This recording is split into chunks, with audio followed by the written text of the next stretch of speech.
than 10 lakh booths. About 1.5 crore men and women are counting. 65 crore votes that were polled across 7 phases and 44 days, I think. If you followed the Hindus reporting over the last 2-3 months, you wouldn't be surprised at what is emerging today. My name is Varghese K, and I will be joined by Suhasini Haidar. I'm Suhasini Haidar. You normally see me talking about diplomacy, but for the next 2 hours, Varghese and I are going to go to our reporters at the Hindu across the country to get you a flavor as the results are coming in. And we can tell you it's been an exciting morning because there's already been a lot of surprise over some of the results, given what the exit polls had said. Not here at the Hindu, I think we have been a little closer to what we're seeing emerging as the trend. So let me be very clear. These are the trends. First couple of hours are the postal ballots. We started a few rounds, I think 2 or 3 rounds of elections. But so far, what we're seeing is that the NDA, the BJP-led ruling coalition, is at 276 seats, which means it's leading in 276 seats. These are trends. And the India alliance, that is the opposition, led by the Congress and other parties around the country, is at 194. So certainly, straight off, Varghese, I have to ask you, surprise? Not at all. In fact, what you will hear from our reporters who will join us in the coming moments, if you followed their reporting, particularly from battleground states such as Uttar Pradesh, Maharashtra, Rajasthan, you will notice that our reporting did in fact reflect the basic fact that after 10 years of continuous power, the BJP and the NDA government and Prime Minister Narendra Modi had been facing a lot of questions from the voters who really wanted to interrogate them on various issues of performance and related issues. So in that sense, the BJP's notion that they could actually wing it or hype this result to a level where political reporting would become irrelevant, that has been that looks proven, or that needs examination at least. As you rightly said, these are early trends, but the early trends suggest that there was some kind of a public opinion that wanted the BJP to be tamed but not defeated. Well, that's actually what we're seeing, because at 276, the NDA alliance is just above the halfway mark. This is as 529 of the 543 results are actually, the trends are actually coming out right now. So a large number of the trends across the country, we're already getting trends coming in. We're hoping to go to the reporters in various states to tell you just where some of those surprises have come from. I think early in the morning or early in the counting day, there was a particular surprise out of Varanasi, where we saw the Congress's Ajay Rai actually leading over Prime Minister Narendra Modi. It's certainly very rare for a Prime Minister to face any kind of trouble in his own constituency, but that has been reversed now. Prime Minister Modi is well ahead right now, according to the election commission, but it did leave the Congress to kind of let out a whoop, maybe a little too early. We heard from Jairam Ramesh as well, speaking about the fact that this is the trailer. What kind of changes do you think that, particularly when you see UP, you see Rajasthan, is it too early to say this is about the kind of economic distress these states have faced, or is it anti-incumbency? Where are you seeing these trends coming from? Well, I would suggest that it will be a little too early, as you rightly said, and also it might be a little. We have to be very guarded in actually pinpointing to any particular reason for what appears to be a marginal setback to the BJP at the moment. But what is clear is that there were people, the voters were actually more concerned about the possibility of an overwhelming majority for the BJP and what it could mean to social relations at the ground level, whether it is based on the sharing of power across social groups, that both in terms of religious groups and caste groups. And here I mentioned, since you mentioned Varanasi, which is the heartland of Uttar Pradesh, which is the heartland of India, in terms of this poll. So that was very clear. I mean, while the BSP was collapsing, many people actually speculated on the possibility of some kind of a tacit arrangement between the BSP and BJP for good reason. For various reasons, there were a lot of people who were unhappy with the BJP. I have to underscore one point there. A lot of those unhappy voters still would vote for BJP, as our reporting said. They would uh, vote for the BJP, but with caveats and qualifiers. And there was another segment of people that actually turned totally against the BJP. I'm talking about that segment of BJP's voters in 2014 and 2019. The rainbow caste coalition that BJP built, particularly in UP and Bihar, seems to be fraying, marginally as it may be, particularly in Uttar Pradesh, while in Bihar, early trends suggest that that coalition actually, by and large, is holding ground. All right, we're at 10:45. It's time to bring in veterans from the field, in a sense. Both Sandeep Phukan now join us, as well as Sobhana Nair, and they've been out there, braving the heat. This has been a particularly hot election, given that results are coming out a month later than normal. Right. Do you think the heat was a factor? Well, I think the election commission itself, actually, as I said, one of the learning that they would take from this election is that election should be concluded well before the summer peaks. This summer has been an early onset of summer. I think already in June, actually, it is the temperatures are pretty high, and in UP, Bihar, it's been really torturous kind of the summer it has been. That may be one of the reasons why a dip in turnout was well, it was a factor, but still, I think that cancels out. I think both sides for everybody. But yes, the point being that when election scheduling is done, I am sure the election commission and stakeholders ensuring that a larger part of the electorate actually turn up for voting. If you're talking about 60% or 65% of voters, already one third of the electorate have not turned up. And then the winner usually actually ends up at 30-40% of the people who voted.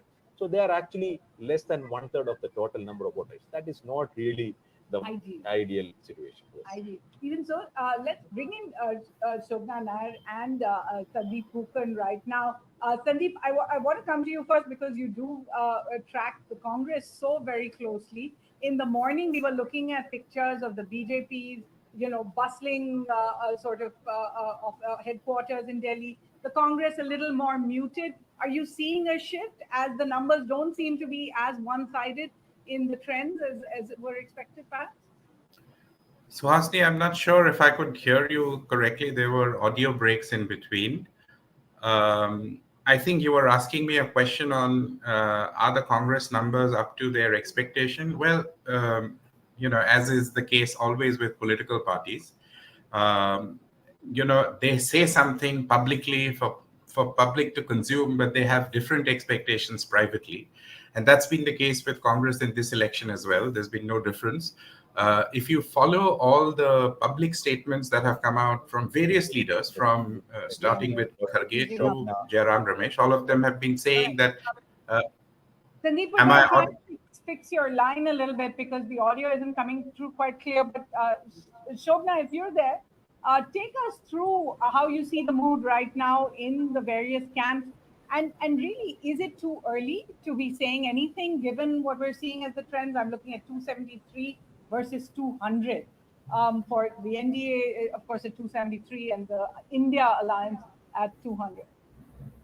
So India Alliance has already pegged their mark at 295 in the meeting that they held on 1st June, the last day of polling. So obviously they're still far away from that particular mark, and they're hoping that they will be able to make the difference. But I'm not sure. I joined in a little late if you've discussed Uttar Pradesh already. That June 1st meeting is very important because in the meeting, everyone gave their assessment state-wise. And in case of Uttar Pradesh, Akhilesh Yadav was extremely upbeat. And in the meeting, he claimed that Samajwadi Party will get more than half the seats in Uttar Pradesh. And as the early trends suggest, he was pretty much on track, it looks like, if these trends hold. All right. Should we try and bring Sandeep back in? Sandeep? Yes, Suhasini, tell me. We're seeing the Congress leader, for the moment at least, leading on his on the two constituencies he's standing for. Just give us a sense of where you think the big, I cover, of course, elections much more internationally. Varghese has been in the U.S. and in the U.S. system. Ohio used to be the great bellwether state. Give us a sense of where you think the bellwether states for this election, particularly that the opposition is watching, are. Well, the opposition would be, as Shobhana said, they would be more than happy with the performance that they are putting up in Uttar Pradesh. If these numbers hold, then it will be a setback to the BJP, and it'll be a very welcome revival of sorts for the Congress. I mean, for the opposition. Congress, of course, is contesting on far less number of seats than the Samajwadi Party, but it's essentially a Samajwadi Party-led performance in the Uttar Pradesh. They would be happy if, again, the trends hold that even in a state like Gujarat, where they have been wiped out in successive elections in 2014 and 2019, they are taking leads in at least 3 constituencies as of now. Rajasthan. So these are states where they would be looking to break their jinx of 2014 and 2019.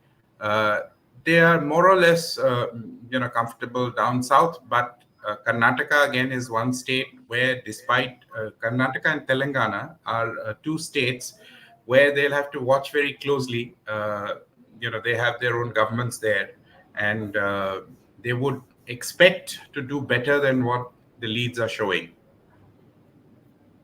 So Karnataka, most of the exit polls predicted that Congress wouldn't be doing as well as the Congress itself was claiming.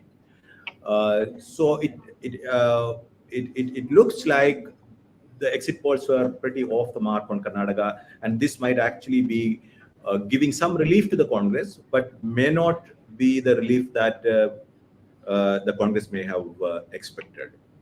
Is that the case about Karnataka?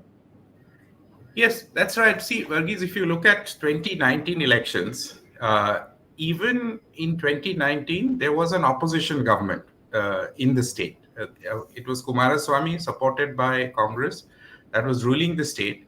And yet, the BJP had swept the polls. They had won 25 out of 28. Congress had managed just to win that DK Suresh's seat.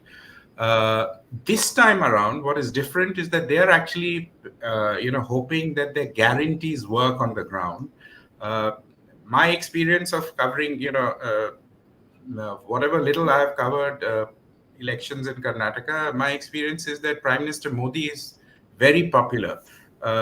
And quite clearly, the 2023 polls where the BJP got voted out and actually in a way swept away really by the Congress is not really a reflection on how the people would vote in terms of national elections. Mr. Modi, even then, I had gone to interview Congress President Mallikarjun Kharge then, and one could sense that it was very clear that voters were making that distinction. Siddharamaiah for Karnataka, and nationally, they were looking at many of the voters. I wouldn't say that all voters, but many of the voters were still looking at Mr. Modi as a tall leader. But that's Modi, even in Karnataka. Even in Karnataka, BJP is not. BJP is losing a few seats compared to 2019. So what we see overall, Sandeep, the picture is BJP is losing seats in most of the states that it dominated in 2019. The numbers the vary from Rajasthan to Uttar Pradesh to Karnataka, but nevertheless, BJP is losing a few seats in these states. But I think the states that the BJP is picking up additional seats are they doing it in West Bengal? I do not know. I can't see that. But certainly in Odisha, to certain extent in Andhra Pradesh and Telangana. Would that be relief enough for the BJP, which actually set a target of 370 for itself, or definitely at any rate surpassing their 2019 figure? I just want to jump in since you'd asked about West Bengal right now. These are still trends coming in. They've come in a little slower than the rest, but The Trinamool really far ahead right now at 23. And the BJP at 9 for the moment. So that So essentially certainly means West Bengal BJP is dropping or losing seats also in West Bengal also, because the idea of the BJP's entire calculation was based on the chances of holding on to what they won in 2019 Sure. and then adding Exactly. additional seats in the east and the south. East means West Bengal, Odisha, and south means all southern states, particularly Andhra Pradesh, Telangana. So that script is not really worked well So for the the picture. 400 par formula was basically based on holding their own and then bringing in these new places.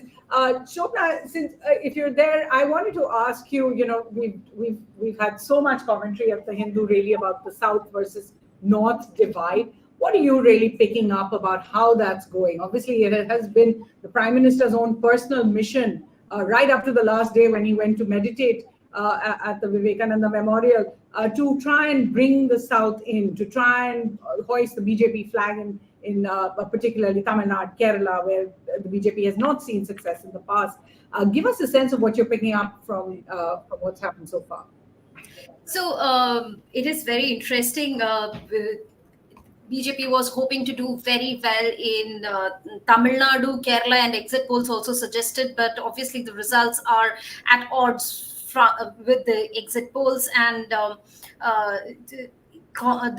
India party seems to be holding on, and I will keep going back to the 1st June meeting where both left and the Congress insisted that BJP will not win a single seat in Kerala. They also insisted that in Tamil Nadu, DMK, Congress and the left combined are going to sweep, leaving nothing for the BJP.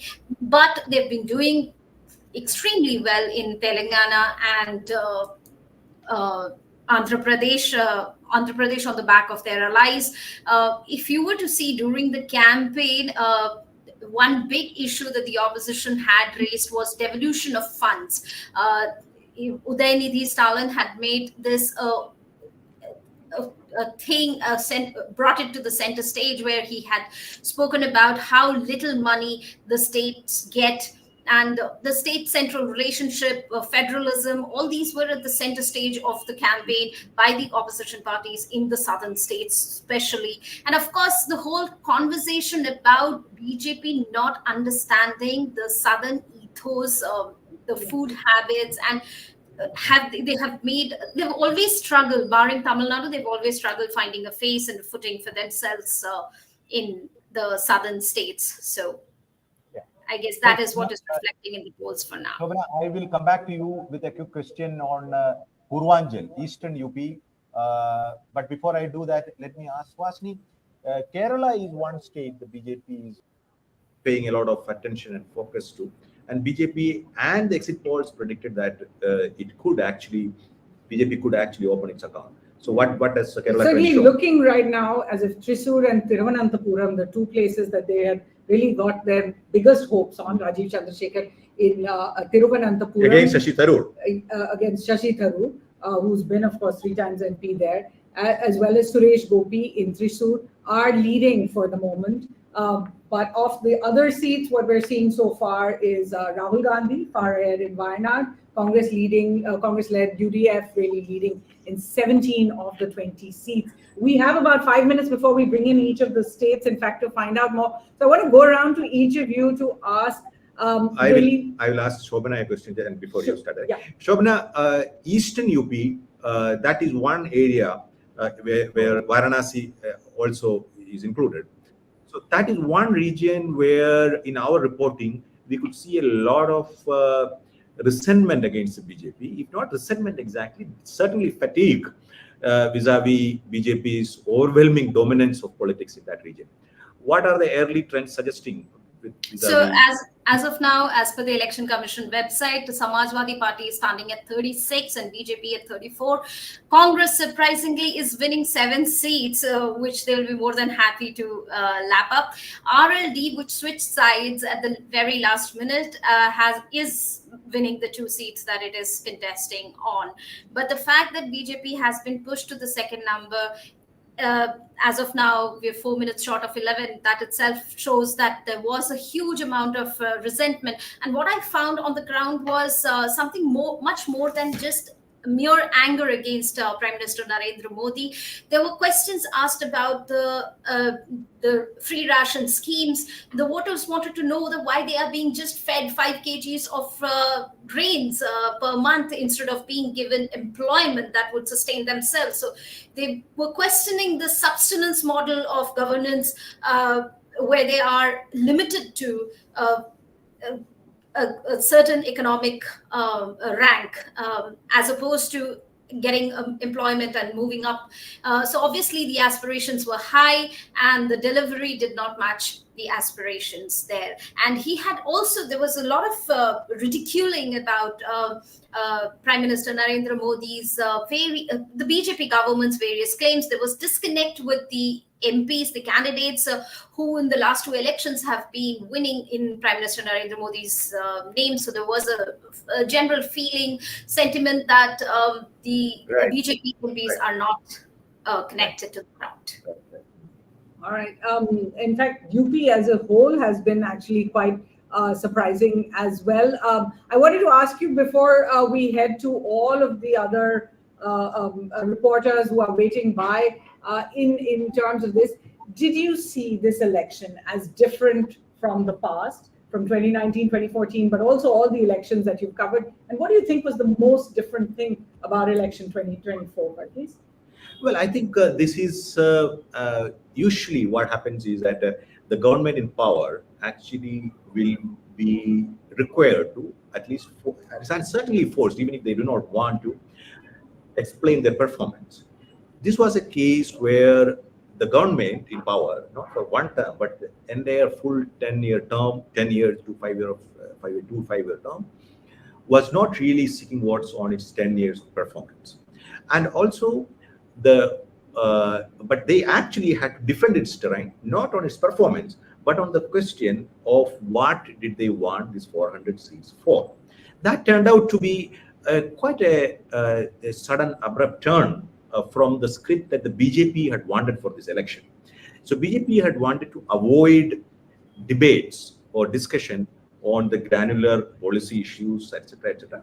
BJP wanted to have a pan-India narrative of 400 seats and a kind of massive national transition which should sustain for 1,000 years, not for the next term.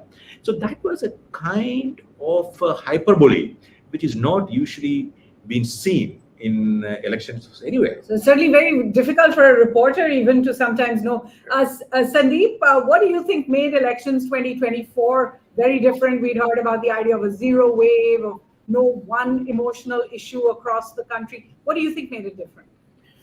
Well, to begin with, Suhasini, the big difference between 2019 and 2024 is that there was no Pulwama or there was no Balakot in the backdrop. So there was, there were not any emotional issues. The BJP would have certainly hoped that the goodwill generated from the inauguration of the Ram temple would carry on. Let's try and get Sobhana in at this point. Sobhana, what do you think was the difference factor in this election? And we're in about a minute, we're going to go to all the rest of the reporters.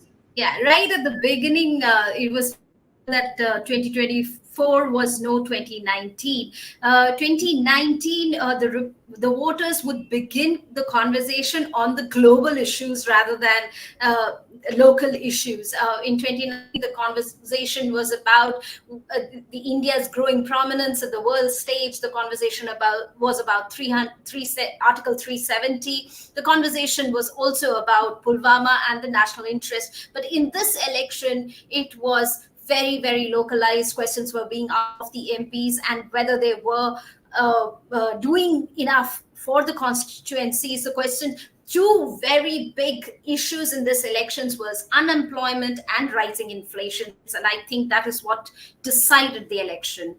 A real bread and butter election, as it were. So we are at the 11 o'clock mark. What we hope to do before we go any further is to tell you where the seats are right now. It's looking like the BJP led NDA, in a sense, has about 280 seats where they are leading. and the India Alliance at about 202, but it keeps moving up and down. But it's in that general region of 270 to 290. Yeah, I think it is within that range of that terrain. I think it's roughly holding to where it has been for the last hour or so, unless something spectacularly changes in the next hour or so. I think this is more or less where we could expect the final outcome to be. All right, let's try and go around the country now and begin really with the north. That's right. And hold maybe the south for the last. But in the north, we have reporters, really spread out. There's Anuj Kumar in Uttar Pradesh. There's in Lucknow right now. There's Vikas Vasudev. He's been both in Punjab and Himachal. Amit Belari joins us from Bihar in Jharkhand. Pirzada Ashik is there in Jammu Kashmir, which is a very interesting election. We haven't spoken about that yet. Ashok's there in Haryana, Ishita in Rajasthan, and Jaideep here in Delhi. Shall we start with Anuj? Yes, Anuj, are you there? Can we have Anuj up here? I think Anuj's reporting actually from Eastern UP and Central UP has been spot on. I mean, we've actually reflected in much detail about what people have been talking about the BJP, the SP, and how the BJP RLD alliance with the Rashtriya Lokdal may or may not have worked in Western UP. So Anuj, what are your thoughts and how these thoughts actually, what's happening today, how does it match with your own reporting from Uttar Pradesh? Yes, we were among the first ones to say that the 400 par narrative is not working. And now the early trends show that it is indeed not working. We could say that Ram and Rashan hasn't worked that well, and Roji Roti issues are kind of taking precedence over Ram and Rashan and Shasan, the governance part that the Yogi Adityanath was kind of representing. So in West UP, I think the things have gone as they were in the past. It's a 4-4 in the first round and 7-1 in the second. And in the third, that we see that it is from the third round onwards where the election moved to the Mandal area, that the SP has taken kind of a strong footing. And from there on, Congress is also doing well, and particularly the area around where Akhilesh and Rahul has fought, they are doing really well. All the seats around that in that belt and those who voted during that round, the fourth round, are going in favor of Samajwadi and Congress. Even in the Ayodhya seat, where the Samajwadi Party had put a SC candidate on a general ticket, he is leading. And in Barabanki, the Congress is leading. And in Mohanlalganj, where a BJP minister is contesting, Kaushal Kishore, he's behind by a considerable number of votes. Though we are it's only 11, he's behind by almost 30,000 votes. So there is the NDA alliance, the Samajwadi Party led in Uttar Pradesh, is at 42, whereas Right. We were saying it could be 50-30 in favor of the NDA, but now it is going even further down. So correct. Given that drop of at least 30 seats right now that the BJP is seeing over there, where do you think is the major factor, apart from everything that the opposition may have done? Do you think reports that we saw of infighting within the BJP were the fact that so many opposition candidates, like we are seeing in Pilibhit, for example, were brought in as BJP candidates? Right. There are multiple factors. Number one, the BJP repeated, there was very high anti-incumbency against the candidates, but the BJP kind of carried on with 44 candidates. They repeated 44. So wherever we were going, we were being told that the local candidate should not wait.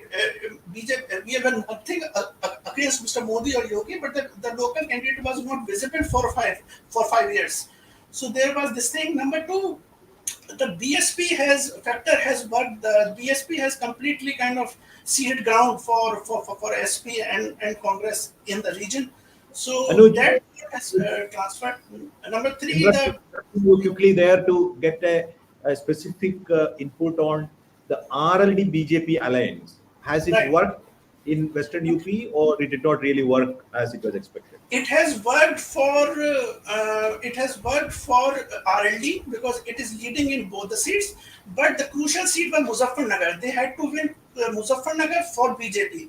There, the SP candidate is leading, though he's leading by a slim margin. But the fact that Mr. Sanjeev Balian is not leading at this moment shows that the RLD factor has not completely worked for them, and it is the Right. Just to remind, that's taken over. just to recall the fact that Muzaffarnagar has been the epicenter of the communal polarization in Uttar Pradesh. Right. A series Right. of communal riots and skirmishes and lynching. Absolutely. One incident of lynching, if I recall correctly. All Right. these incidents have actually created or set the scene for the communal polarization that For the is Hindutva wave in the western region. So in, if in, BJP is losing Muzaffarnagar, then and despite Mr. Jain Chaudhary going with the BJP, if BJP is behind in Muzaffarnagar. It is a I'm going to have to cut in because we've got to go around the country. Correct. But UP certainly a very interesting one. There's also Amethi to discuss, where Yes. Smriti Irani is actually second right now to the Congress of Sharma. Let's quickly go over to Rajasthan, and Ishita is there. Ishita, tell us what you're hearing on the ground. What's caused this turnaround?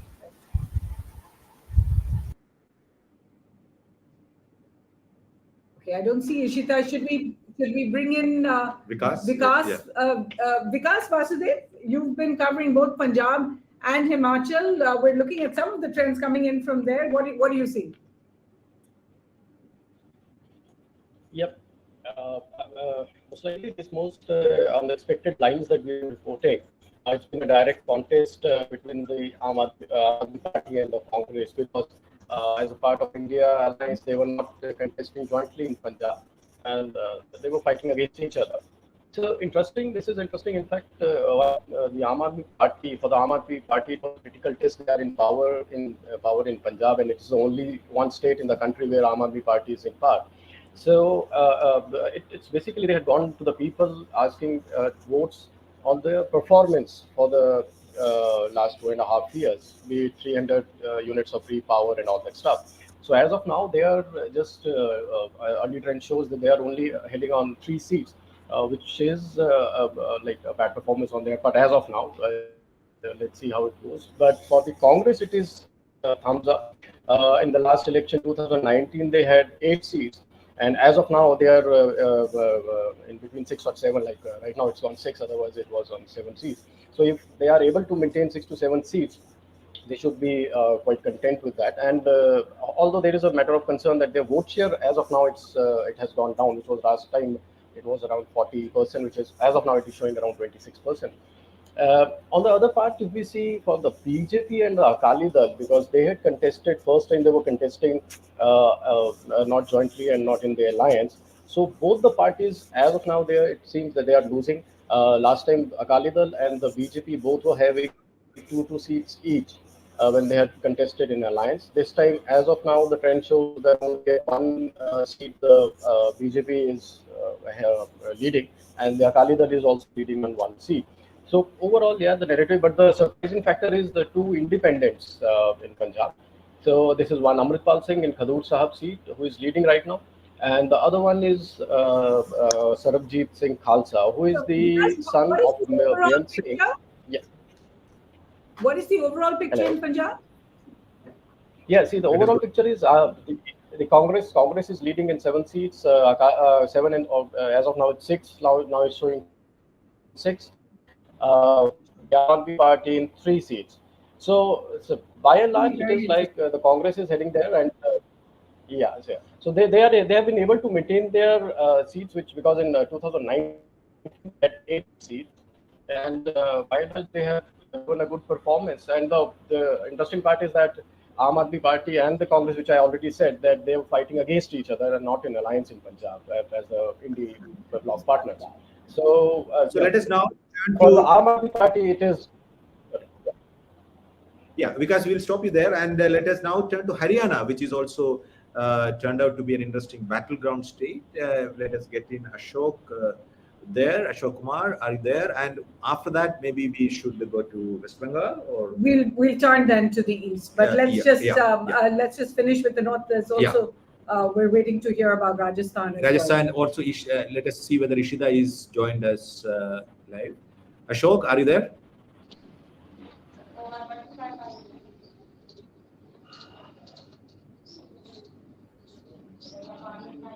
Ashok? No. Yeah. Well, certainly, what we're seeing is the north is giving us a completely different picture, because Uttar Pradesh and Rajasthan have not gone exactly the way, in fact, quite different from the way that the ruling party had certainly hoped it would. Let's turn then to the east very quickly. West Bengal has been certainly very interesting, and of course, there's Shiv Sahai Singh there. Shiv, just give us a sense. Did anyone see this kind of a result coming out of West Bengal? So the Trinamool is leading on majority of seats, more than I think 25, somewhere between 25 to 28 seats, and BJP on about 11 seats. So the Trinamool has continued with its political dominance in the Gangetic West Bengal, Kolkata, in and around regions. And what the initial trend suggests is that BJP in its stronghold holds have suffered setbacks like in Cooch Behar and in Jungle Mahal region. So in North Bengal, anything above the Farakka, it was considered a BJP stronghold, where even the state BJP president is trailing from Balurghat. And even in the southwestern part of the state, which is called the Jangal Mahal, they are not doing as good as they had done in the last Lok Sabha elections, and they were expected to do better this time. So basically, it's the Trinamool which is on an advantageous position, and as the trend suggests, anywhere between 25 to 28 seats they'll be. Even in seats where the BJP had put high hopes, like Sandesh Khali and all that, the BJP candidate is trailing. So, despite such a high-pitched campaign in South Bengal, the BJP hasn't been able to make a mark. As the initial trend suggests, it's just 3-4 rounds of counting, but that is what the picture is emerging. And what was actually the key campaign pitch of the BJP, and how did Trinamool counter that? How much was the question of Bengali pride, the regional cultural autonomy questions, which actually did trump in the 2020, the last assembly election 2021? Right. That was a major roadblock for the BJP. BJP was largely seen as a party which is not adequately sensitive to the identity of Bengali society. Right. What are the factors in this election, and which ones have worked and which ones have not? So this election campaign, in a way, is an extension of the 2021 election campaign. It's fought on similar lines, same 7-phase elections, and same way the BJP central leaderships came. They held 18, 19 rallies, and the Trinamool tried to say that this is an outsider party. So in districts like South 24 Parganas, North 24 Parganas, where we have 4 seats, 5 seats in each district, the BJP has not been able to, their narrative of that this Sandesh Kali issue is going to dominate, that didn't work. And maybe the Trinamool's schemes, the welfare schemes also had a impact. And that's what we see. None of the South Bengal seats are going BJP way. Even seats like Hooghly and Barakpur, which they had won in 2019, they are trailing on these seats. So the BJP's campaign on Sandesh Khali or on corruption, that didn't find much takers, as the initial trend suggests. And even in the regions they were considered strong, they are kind of losing. in certain seats.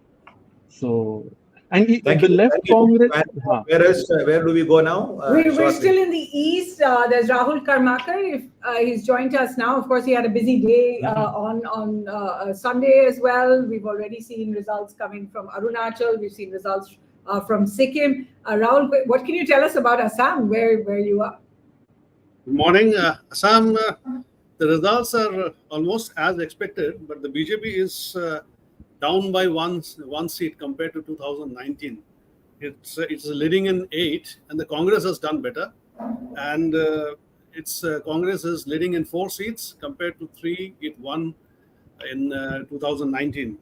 So one of the reasons is that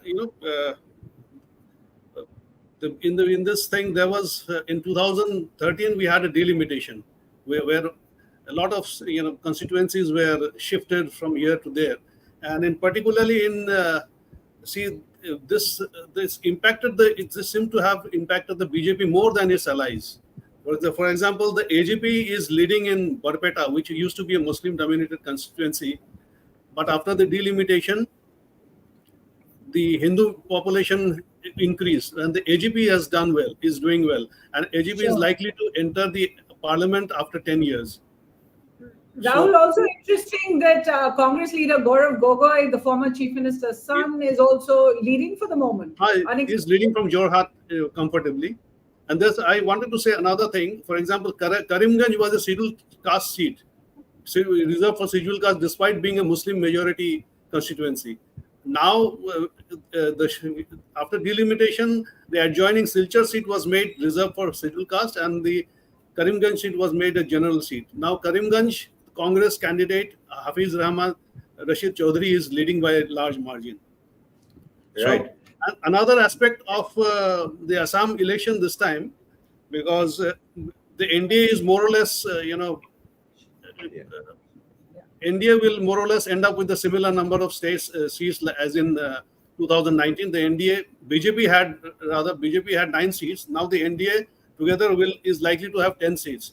Another major aspect is that this could be the end of the road for AIUDF and its leader Badruddin Ajmal, because in his pet constituency Dhubri, which he won for last 3 times by a huge margin, now he is trailing behind the Raqibul Hussain of Congress, I think by almost 150,000 votes. Thank you, Rahul Karmakar. We'll come back to you again, possibly. And I'll give another thing. Some of our viewers are also writing in. There's a particular request to get some of these numbers up on our screen as well. Remember, this is the first time the Hindu is making this foray into an election over digital.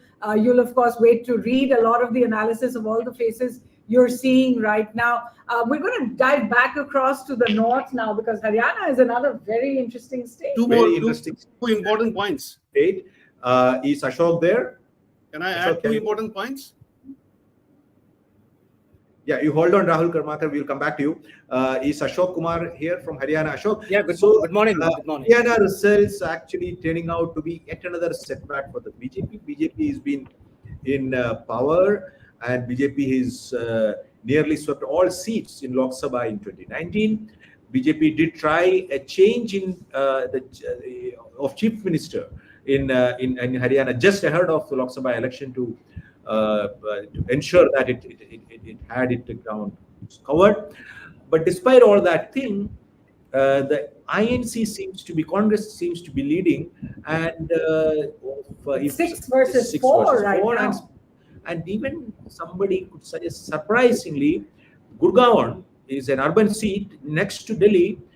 Congress candidate Raj Babbar seems to be leading at the moment. What do you make of what is emerging in Haryana, Ashok? Well, the story this time in Haryana is completely different from what it was in 2019. In 19, when the BJP had a clean sweep, but this time the Congress seems to have an edge. So, in fact, they're leading in 6 seats. And I would say the 2-3 factors that have really gone against the BJP this time would be like, one was, in 2019, the election was mostly fought on the Modi way.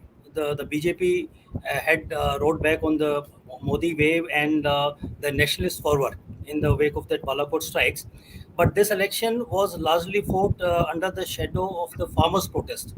The 1 year long agitation that we saw, the farmers sitting on dharna around Delhi.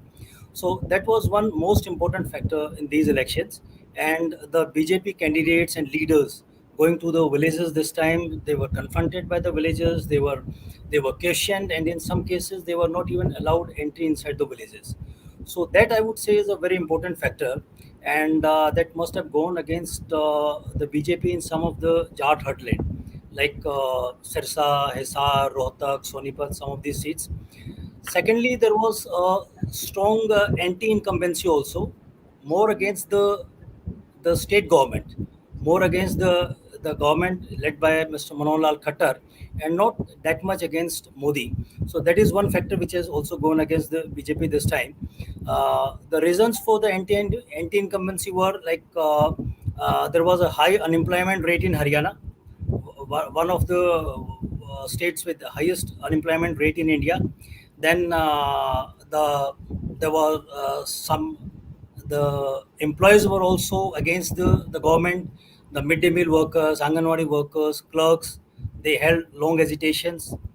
Uh, Agniveer scheme was also one factor, I would say, that must have contributed to the BJP's defeat or the trends that are showing now, because Haryana with a population of only 2 to 3%, Haryana's population which is only 2 to 3% of the total population, but it sends 7 to 8% soldiers to the army. So Agniveer scheme has also not gone down well with the people in Haryana. So these are 2 3 important factors, and the narrative that the Congress tried to build around the BJP's attempt to uh, amend the constitution and to take away the reservation for the scheduled caste. So this time, I think the scheduled castes also, which have drifted away from the Congress, they have come back to the Congress, and that has made a huge difference. Ashok, Haryana will also have an assembly election later this year, Yes, yeah. where BJP and the Congress are expected to be facing off. All right. Time for quick words from both Ashik and from in Jammu and Kashmir, as well as Ishita in Rajasthan. Ashik, so far the Jammu versus Kashmir divide seems to be holding. Yes, it's very clear in the trend so far. In Jammu, we are seeing both candidates of Bharatiya Janata Party leading. But what is very interesting, Suhasini, this time is that if you look at the numbers in terms of lead, it is just 30,000 on Udhampur, where Jatinder Singh is contesting. If you look at 2019 numbers, Jatinder was winning by more than 3 lakh votes. So there is not a huge difference when it comes to Udhampur seat. If you look at the BJP campaign in Jammu, they focused on Hindutva, they focused on Ram Mandir. They talked about how abrogation of Article 370 had a positive impact on entire J&K in terms of violence has dropped down, separatism has shrunk. So these were the main issues. But when you spoke to voters in Jammu, their issues were completely different. They were talking about jobs, they were talking about how electricity bills have gone up during this central rule. They're talking about how mining rights have gone to outsiders, how there's a threat they also feel about land and job. That's something where BJP has not been able to strike a chord with voters in Jammu. Coming to Kashmir, there are very interesting trends from Kashmir. So far, both two former chief ministers, Mehbooba Mufti and Omar Abdullah, both are trailing.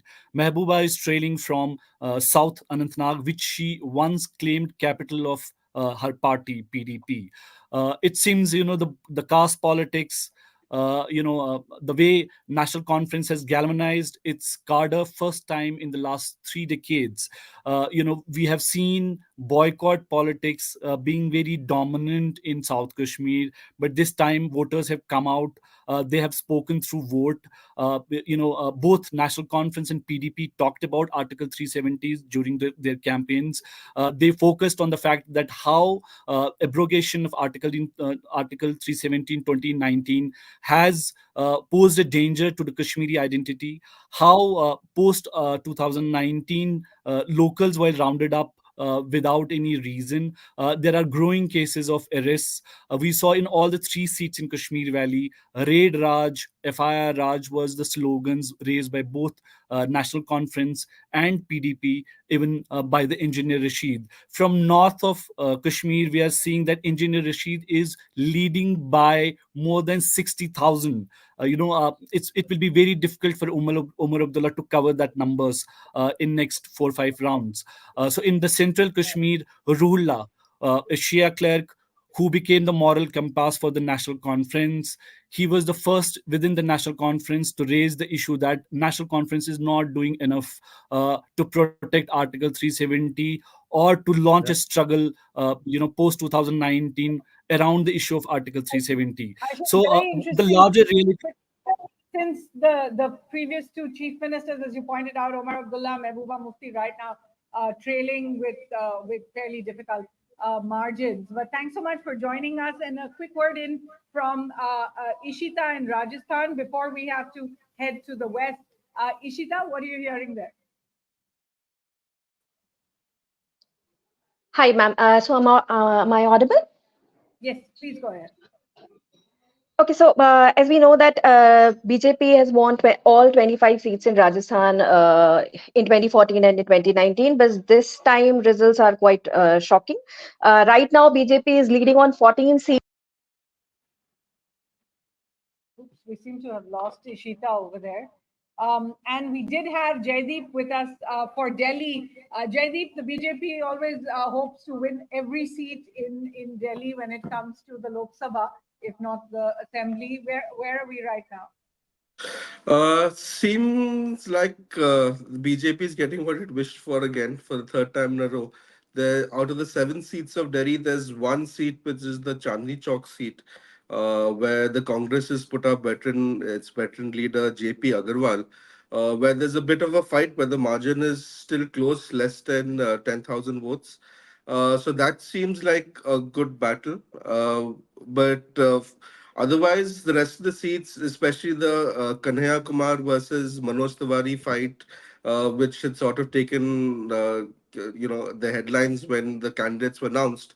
Manoj Tiwari seems to be winning by a comfortable lead so far. We thought there could be a battle on that seat, but otherwise, So for the moment, all it trends in Delhi in favor of the BJP. And then to that really interesting election that we've seen in Odisha, I think Satyasundar Barik is with us right now. Barik, can you hear us? Yeah. If initial trends are to be believed, Odisha is going for a big upheaval in Odisha. The two and a half decade of Navin Patnaik government is at stake. I mean, if from out of 147, BJP has already crossed 74. It is halfway mark, while BJP is trailing behind with 52 seats. So if they maintain the lead, it could well be the end of the the 2.5 decade of the Navin Patnaik government. But I think they will the gap will be evened out with the progress of the counting. So this is assembly election, and as far as Lok Sabha election, BJP is sweeping the state. It has taken lead in 17 out of 21 seats, and I think it will. Where the Sorry? BJP and the opinion poll and the exit pollers have all got it right, it seems. Is it, Satya? Yeah, almost as far as Lok Sabha seat is concerned, it is as per exit polls. But assembly prediction was quite different. Only Axis My India has given a fractured mandate. I mean, equal mandate to the BJP and BJD, whereas others have given clear edge to BJD. So Odisha, very counterintuitively, in Odisha, the BJP's main plank was Odia pride and Odisha regionalism. They campaigned Yes. against, ironically, against a regional party, accusing it of not respecting the sentiments of the Odia speakers. Can you explain and how did that play out in the election and in the outcome? Yes, in the run up to the poll, BJD had announced a number of populist programs for every section of the population in the state. It was, I think, people. It was expected that BJD will win comfortably, but as the after the breakdown of the Odia pride issue yeah, specifically. after the breakdown of this alliance stuck in the first fortnight of March, BJP sensed a I mean they can challenge Navin Patnaik on the plank of Odia sub-nationalism plank, because the emergence of VK Pandian as the main BJD leader behind the Navin Patnaik, and they from top to the bottom, all the BJP leaders harped on the BK Pandian's Tamil origin and his dominance in bureaucracy as well as in BJD affairs. So, and Mr. Pandian also went around the state, and it was said that this affected the BJD's prospects in both assembly as well as Lok Sabha elections. So that was, I mean, Prime Minister Modi has held 12 this public meetings, in which he every time he have done this BK Pandian things and Tamil origin thing, and he said that BJP will choose one of the Odia leaders as next chief minister, and he has even declared that may be one of the factors that seem to have helped the BJP, and also the fact that the BJD has been around for a very long time, and issues related to Navin Patnaik's health and a multiple set of factors, I think, seem to have worked in favor of right, BJP. and the BJP is actually getting the good news it wanted there in Odisha, right, where it hasn't necessarily got from some of the other states that we've been speaking to. Time now at halfway mark to move to the west, and certainly Maharashtra has been a very interesting poll because it has really eluded pollsters so much. We didn't see a real clear picture emerging from Maharashtra. So let's go across to Shobhajit Banerjee over there. Shobhajit, give us a sense of where you're seeing the big wins.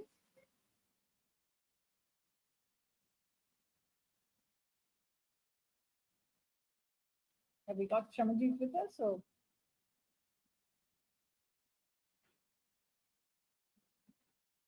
All right, I certainly hope we can bring him back, because Maharashtra is definitely one of the most interesting results in this year.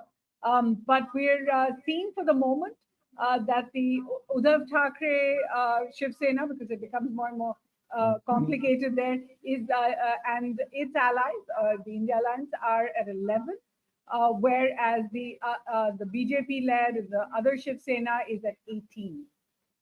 So certainly not the quite what was the exit polls were predicting, but giving for the moment in terms of the trends, in terms of the leads, the NDA alliance a little ahead of the rest. Can we now try and go to Madhya Pradesh? I see Mehul is perhaps joining us there. Mehul? Yes, hello. Mehul, tell us, Madhya Pradesh was the big news in the last state elections. Have those results really translated into the Lok Sabha elections as well? Yeah, hi, Suhasini. Madhya Pradesh is actually presenting a very different picture from the entire country. Currently, I think Madhya Pradesh is the only state that the BJP seems to be sweeping, like all 29 seats. I was also following neighboring Gujarat, where even there the BJP is trailing on one seat. The Congress is leading there on one seat. But in Madhya Pradesh, on all 29 seats, in 2019, BJP had won 28 seats, while the Congress had managed to win Chhindwara, the bastion of Kamal Nath. But this time, even in Chhindwara, the BJP candidate is now leading by more than, I think, 18,000 votes. But initially, the Congress was actually in the morning was leading on 3-4 seats, and at this moment, the Congress must be very keenly watching two contests, especially. One is in Bhind in Gwalior Chambal region, where the margin is as of this moment is less than 5,000. Last I checked, it was 4,500, and Morena, where the margin is about 13,000. In Madhya Pradesh, another interesting factor is that two former chief ministers are also in fray. BJP's Shivraj Singh Chauhan, the last CM, who the BJP replaced with Mohan Yadav, he is in fray from Vidisha, and he has managed a lead of about 2 lakh votes as of yet. But the other chief minister, the Congress's Digvijay Singh, he is currently trailing from his Rajgarh seat. Right. Yeah, I yes, would Varghese. want to hear from you what is happening to the only seat that the Congress had won in Madhya Pradesh in 2019, Chhindwara, where the former CM Kamal Nath's son was defending his seat this time. Right, right. So as we speak, in Chhindwara, as we all know, BJP had led a very aggressive, very extensive campaigning. Many senior leaders had campaigned over there, including Kailash Vijayvargiya, Prahlad Singh Patel. Chief Minister Mohan Yadav had made several visits. Even on the last day of campaigning, Union Home Minister Amit Shah also, did a roadshow there, and the BJP was all for taking Chhindwara from them. Kamal Nath has represented Chhindwara 9 times. We must, note that. And it has been a stronghold of the Nath family for a very long time. But as we speak, the lead has now gone up to 34,000. So the BJP candidate is Vivek Banti Sahu. He is BJP's district president, and he is leading by 34,000 votes in Chhindwara. So that is a picture coming in from Chhindwara, yes. Right. Where do we now turn All to right, Suhasini? Chhattisgarh, right next door. Also very Thank you. interesting. It saw those state elections turn the tables on the Congress last time. And we've got Shubhamoy over there. Shubhamoy Sikka, give us a sense. We understand the BJP is still holding its lead there in Chhattisgarh.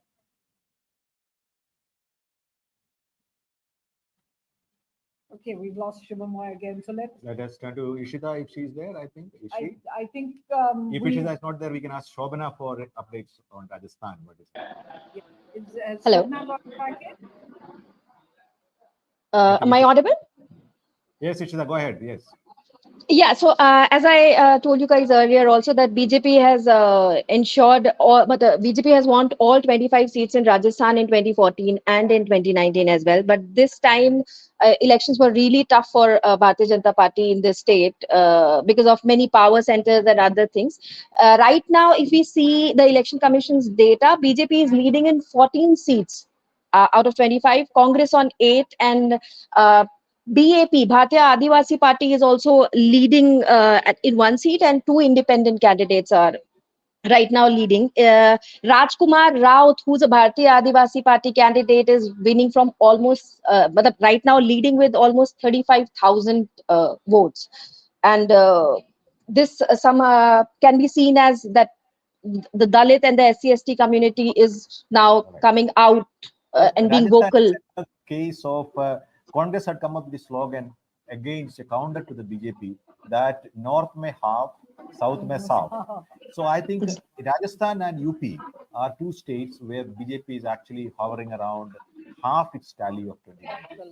That's very interesting. And we're going to come to the South in a bit because there is no election, I think, today that we can say we completely knew what was going to happen.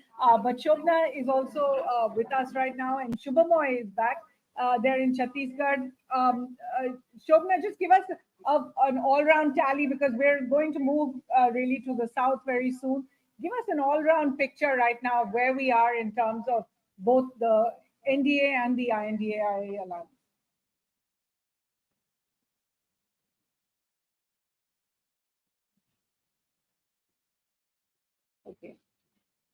clearly the internet gods aren't with us right now.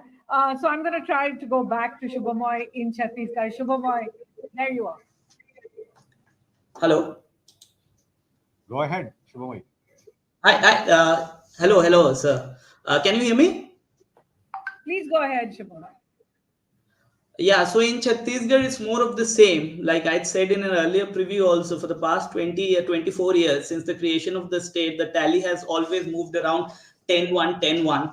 So it seems no different this time with Mr. Baghel, the former chief minister, Bhupesh Baghel. He's also trailing currently, and three other former ministers had also been fielded by the Congress. All of them are trailing. So the only seat, the bright spot for the Congress, looks to be Korba, which is the pocket borough of Mr. Charandas Mahant, who's the leader of the opposition, and his wife Jyotsna is contesting.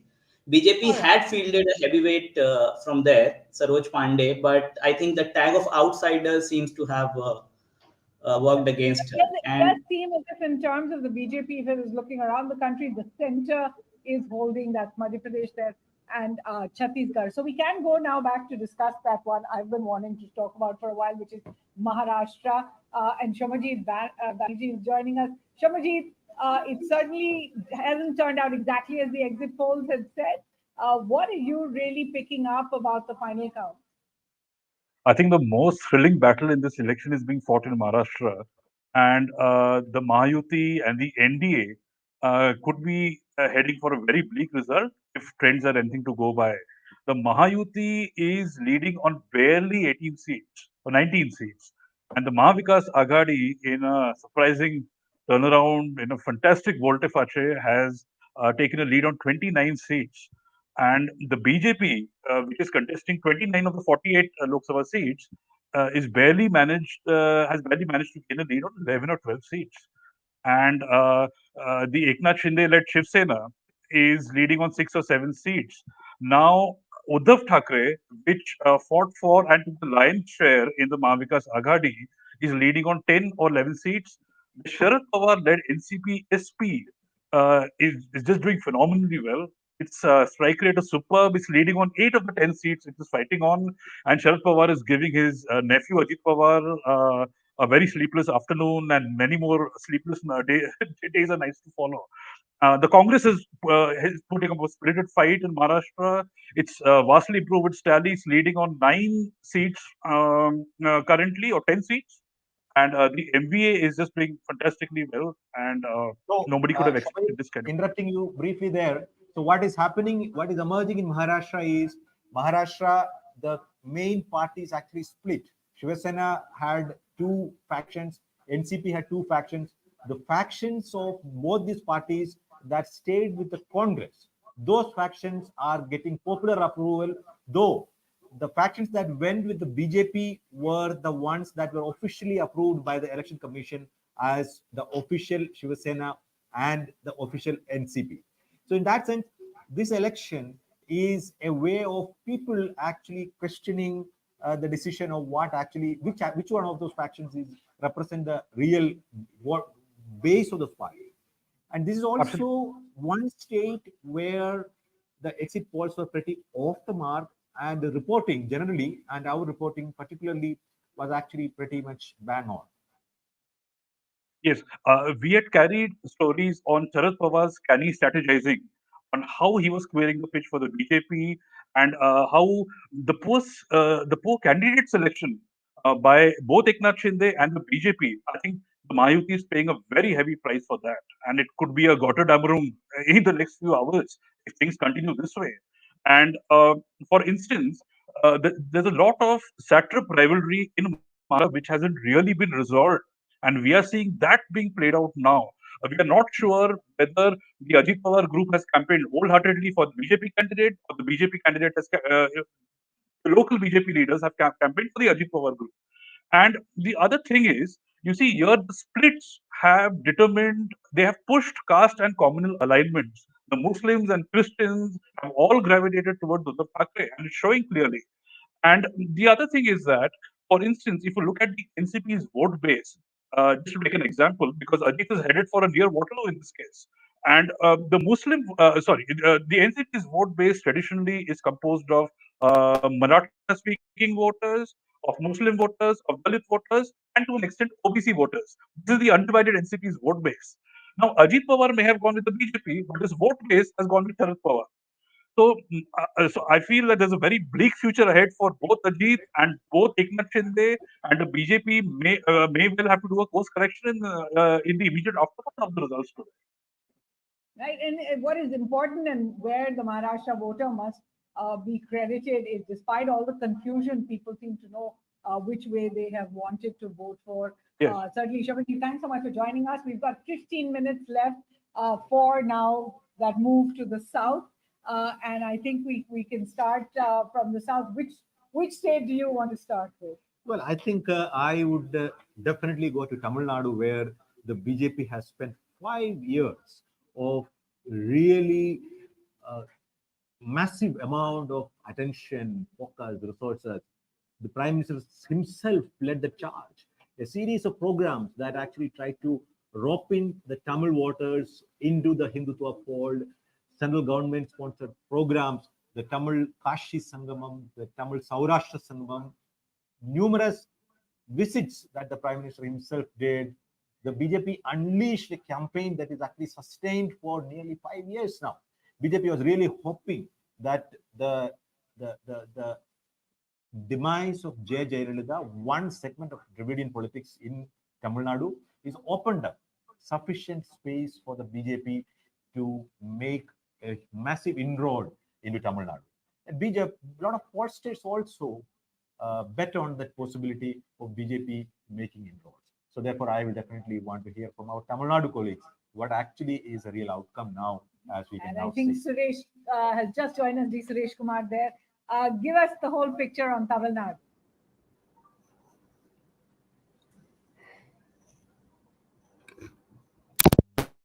Suresh, can you hear us? We understand that the DMK alliance is ahead on about 36 of the 39 seats there in Tamil Nadu. You seem to be muted. Suresh, we can't hear you right now, so we're going to come back to you while you figure it out. Yes. Obviously, Tamil Nadu is going to make us wait a little bit, but should we move to Appaji there? I can see him ready. Appaji Redam there in Andhra Pradesh. Certainly looks like a clean sweep there, Appaji. Hi, Suhasini. Good afternoon. Yes, it looks like looking at the leads, it's a huge setback for the YSR Congress party, which won 151 assembly and 22 Lok Sabha in the last polls in 2019. But now, if you look at the numbers, it was reduced to around 30 assembly and 4 Lok Sabha seats, it's leading. And it could be a landslide victory for the BJP, TDP, BJP, Janasena Party alliance, which is leading in over 150 assembly seats and over 20 Lok Sabha segments. So the BJP's alliance is working out very well in the state. And of course, these are the leading figures. And coming to the YSR Congress party, it has predominantly projected itself as a pro-poor party and branded the contest with the opposition TDP, BJP, Janasena alliance is a fight between haves and have-nots. And the party leaders, including CM Jagan Mohan Reddy himself, said that it will work very well, and they are targeting 175 out of 175 assembly segments. That is 100% result. Till the last moment, they kept having this slogan, why not 175? All across the party, we kept hearing this from everybody in the party. And coming to the TDP, BJP, Janasena alliance, the forging of alliance has worked very well because of several reasons. One is the TDP's campaign against the YSR Congress policies and the scams that took place in the last 5 years. And most importantly, the joining of Janasena Party, the actor turned politician Pawan Kalyan's Janasena Party, which is quite popular in the state because of two reasons. One is he himself is a popular actor. Second thing is he belongs to the Kapu community, which constitutes about 27% of the vote bank in the state. Sure. And Yes. Is there a sense now that, of course, I should ask, where's the capital going to be? Is the most interesting question coming out of Andhra Pradesh after we know the results. Definitely, there's no suspense on the capital. We even gave a story today in our edition that the suspense over capital, will be dispelled. It's definitely Amravati, because it looks like the TDP, BJP, Janasena alliance is coming back, and three of the parties talked about developing Amravati as capital and not three capitals as promoted by the YSR Congress party. Apaji, one more question. So the alliance between TDP and BJP, there were a lot of speculation about it. How the TDP's willingness to be part of an alliance with the BJP. There were suggestions and speculations that there was an element of duress that actually got the TDP BJP alliance together.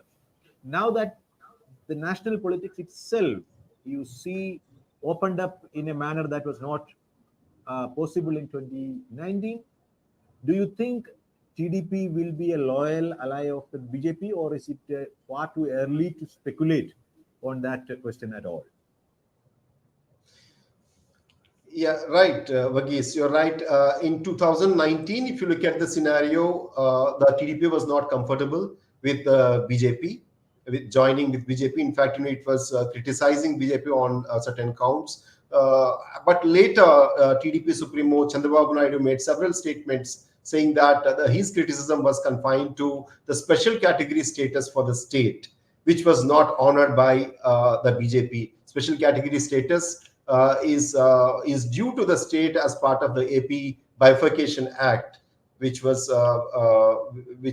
given in 2014.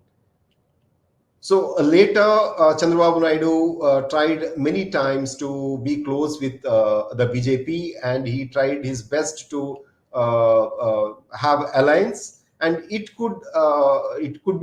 was fruitful through Janasena party, especially when Pawan Kalyan made several attempts to join these two parties.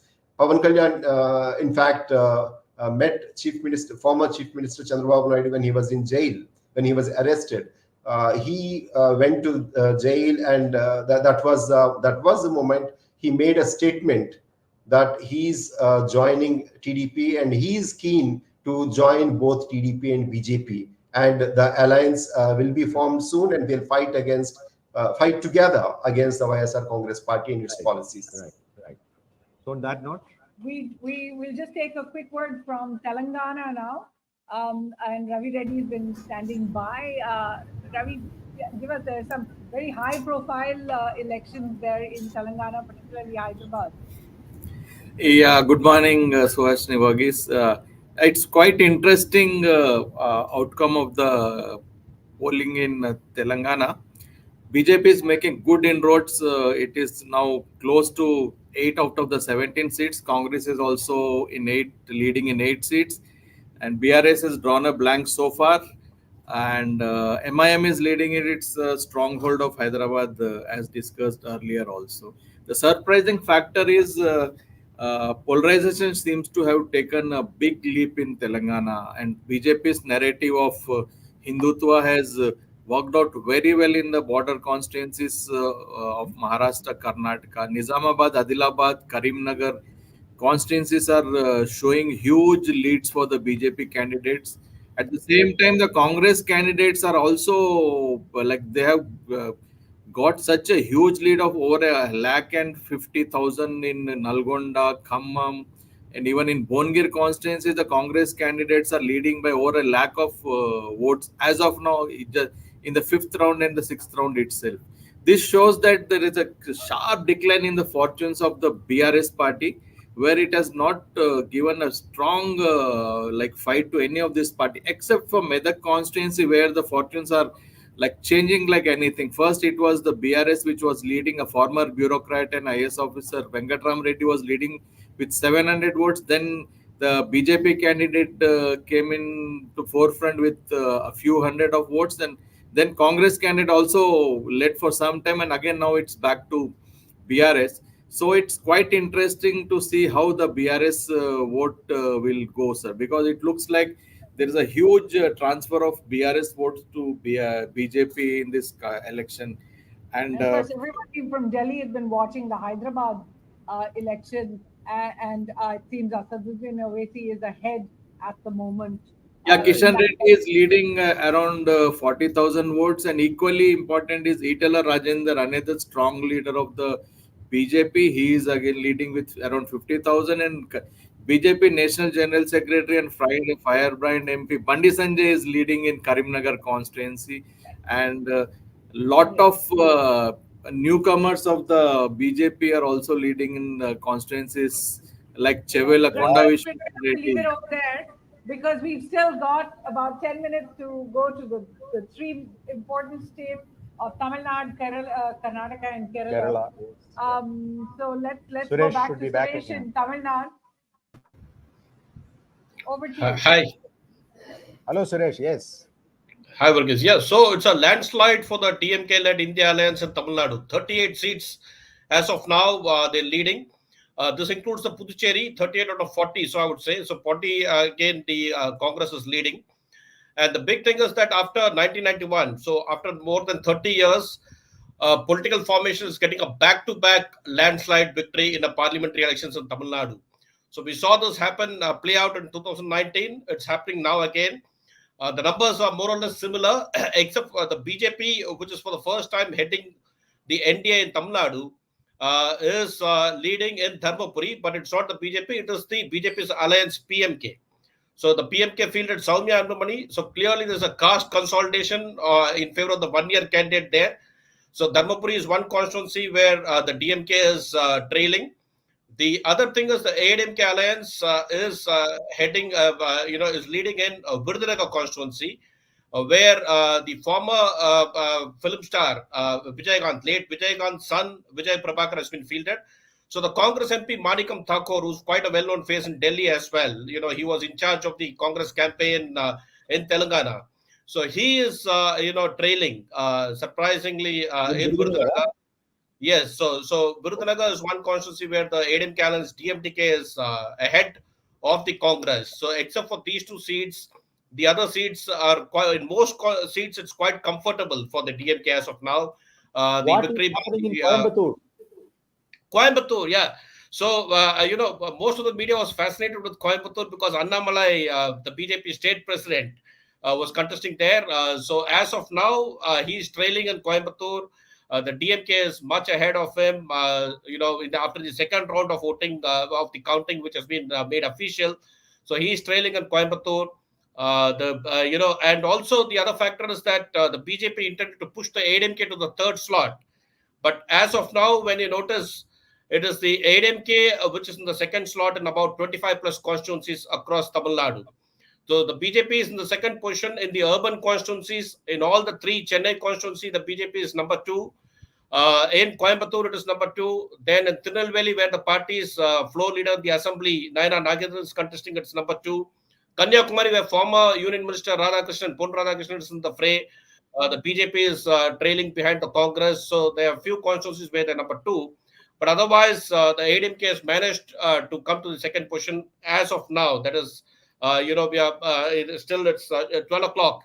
So as of now, the AIDMK is in the second position. We need to wait for the vote share to see how these parties figure, later on. So, dear Suresh, what we can actually see right now is that though the BJP's ambitions for Tamil Nadu did not materialize the way they had claimed, but it actually makes some partial and notable inroads among the Tamil voters. Is that a right way of characterizing? I would say the urban constituencies, yes, the urban constituencies that has happened. But you look at that, the party fielded heavyweights. The Union Minister for Animal Husbandry and INP, Murugan, is trailing in Nilgiris. The party state president is trailing. Then the former governor of Telangana and the lieutenant governor of Puducherry, Tamilisai Soundararajan, who entered the fray in Chennai South, is trailing. So the VIP candidates have not, really managed to, bring about any dramatic changes. But certainly the party is gaining in the urban constituencies. So that is very evident now. So the ADMK needs to catch up with these urban constituencies.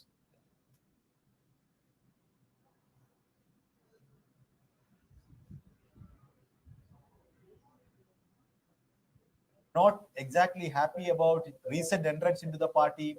So what may have worked for the BJP and to what extent or not worked? No, I'm sorry, I didn't hear the question properly. There's some audio issue. Right. So the BJP tried to bring in a lot many people, leaders, to improve its chances in Tamil Nadu. Does it seem to have worked at least in some constituencies where it is coming to the second position? Yeah. So in the NDA, if you look at the NDA, the BJP did try to convince its allies. Say, for instance, the former Chief Minister O Pannirselvam, he was convinced to contest as an independent in Ramanathapuram constituency. So he is now in the number 2 position there. So that has happened here. I mean, he was expelled from the ADMK, so now is in the number 2 position. Likewise, in Theni constituency, where the BJP convinced the Amma Makkal Munnetra Kalagam leader TTV Didakaran to contest. He is in the second slot. So in some areas it has worked. And, you take Dharmapuri where, the PMK fielded Soumya Anbumani, Anbumani Ramdas's wife. They made very good caste consolidation and gains, whereas the PMK has fared very poorly in the rest of the constituencies where it contested. So that way, yes, their agenda did work to some extent, I must say. So that has been...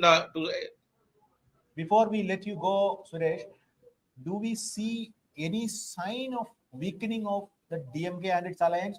Looking at margins and the leads, do you think that the DMK and the DMK Congress alliance managed to hold on to its ground the way it swept in 2019 at the moment? The alliance has worked very well. I think what has worked in favor of the DMK-led India bloc here is the alliance arithmetic. This alliance remains intact from 2017 onwards, when the RK Nagar bipole was held here. So since then, they've been largely intact. And in fact, this time, the additional gain has been Kamala Hassan's Makkal Needi Mayam. They extended support without contesting any seat. But the vote share, we will know towards when the complete counting process is over. But as of now, the vote share has declined, because if you see the previous margins of 2019, there were huge margins. So now, some constituencies like Namakkal, it's a flip-flop since morning. At one point the ADMK is leading, and then at the next point the DMK is leading. So the vote share will shrink. We'll have to see whether they manage to get 45% or 50% vote share. If that happens, then the alliance is very, very intact. So that way they may ensure, because the ADMK tried, after severing its ties with the BJP, the ADMK did hope that some allies of the DMK would walk over to it, but that has not happened. So largely the DMK alliance is intact, and there what binds them is their anti-Modi, anti-BJP stand.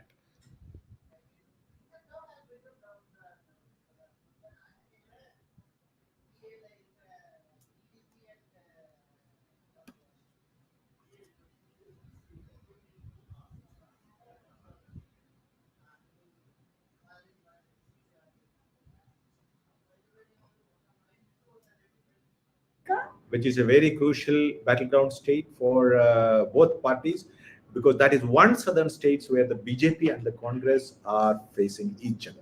Who do we have? Satish is in Bangalore. Satish joins us now. Give us a sense. We see some of the BJP's heavy hitters still leading over there. What are some of the trends we know? Good afternoon, Suhasini, and this thing, say as of now, as per the trends, initial trends, the situation is more or less similar to what it was in 2014 when Chief Minister Siddaramaiah was the Chief Minister then. Though in the previous Lok Sabha elections, BJP managed to sweep by getting 26 for its NDA out of the total 28 seats. The situation was totally different then, because the JDS had then aligned with Congress. But the alliance was only on paper, because alliance partners were working for cross purposes. Yeah. Right now, the situation is similar to 2014. See, as of now, BJP is leading in 16, Congress in 10, and JDS in 2. The JDS bigwig, Kumar Swamy, is leading by more than 175,000 votes in Mandya. And, another interesting thing is DK Shivakumar, the Deputy Chief Minister and Vakkaliga face of the Congress. His brother, DK Suresh, is trailing. In fact, Dr. C.N. Manjunath was a first timer. He is now leading there. He is a debutant.